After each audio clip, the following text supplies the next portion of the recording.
Prepare to dive into one of the most haunting journeys in horror cinema. This isn't just a horror movie, it's a gripping exploration of faith, loss, and the terrifying power of evil. Our story begins in the ancient ruins of Iraq, where Father Lancaster Marin, an elderly Catholic priest, is on an archaeological dig. Strange omens disturb him, until he uncovers something bone-chilling. A statue of Pazuzu, an ancient demonic figure that foreshadows the horror to come. Thousands of miles away in Washington, D.C.'s upscale Georgetown, actress Chris McNeil is starting to notice strange things in her home. She lives with her 12-year-old daughter, Reagan, who begins displaying odd and unsettling behaviors. It starts subtly with mysterious sounds in the attic that Chris attributes to rats, but soon the changes in Reagan become alarming. The once happy girl is now showing signs of anger, depression, and even violent outbursts, including waking up one night terrified, claiming that her bed was shaking uncontrollably. As Chris's life spirals into a nightmare, she crosses paths with Father Damien Karras, a Catholic priest and psychiatrist struggling with his own crises of faith. Father Karras feels torn between his calling and guilt over his elderly mother's lonely life in a rundown New York slum. When his mother falls ill, he's devastated by her suffering and after her passing, is left guilt-ridden, doubting his purpose. Back at the McNeil household, things are getting worse.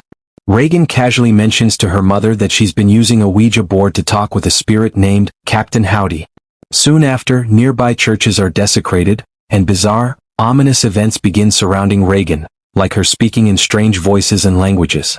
She even shocks guests at a party by urinating on the carpet and warning an astronaut, "You're gonna die up there."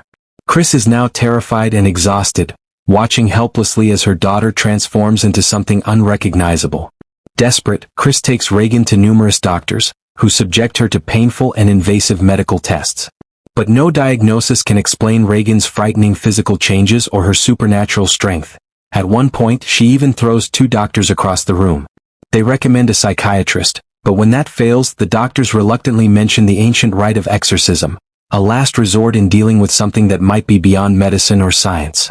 As the terror escalates, Reagan's condition worsens dramatically. She begins to lash out with supernatural strength, speaking in guttural voices, and her body contorts in horrifying ways. Chris finally seeks the help of Father Karras, who reluctantly agrees to meet Reagan. What he witnesses is beyond anything he expected.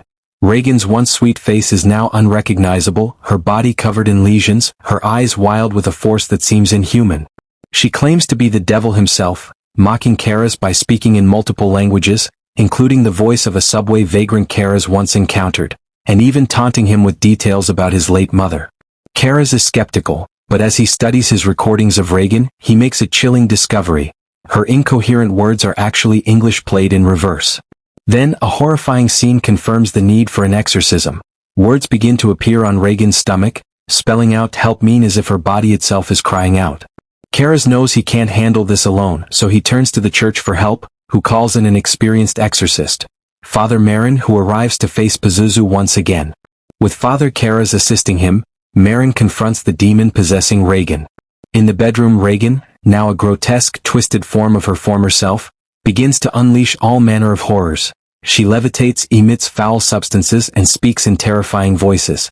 Marin warns Karras not to listen to the demon's lies, as it will use any truth or deception to break them. As the exorcism intensifies, Reagan taunts Karras with memories of his mother, pushing him to the edge of despair. The struggle is brutal, with both priests battling not just the demon, but their own inner conflicts and doubts. In a tragic turn, Marin's heart gives out, and he dies during the exorcism. Left alone, Karras confronts the demon head-on, enraged by Marin's death and determined to save Reagan. He demands that the demon possess him instead, sacrificing himself to free the young girl.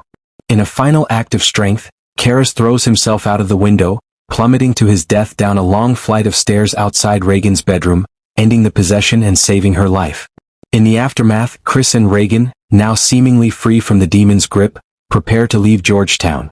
Reagan has no memory of the horrors she endured, but when she sees Father Dyer, a friend of Karras, she's inexplicably moved to embrace him, a final gesture of the innocence that's been restored. As Chris hands Dyer a medallion that once belonged to Karras, they leave Georgetown behind, the nightmare finally over, but the scars and memories lingering.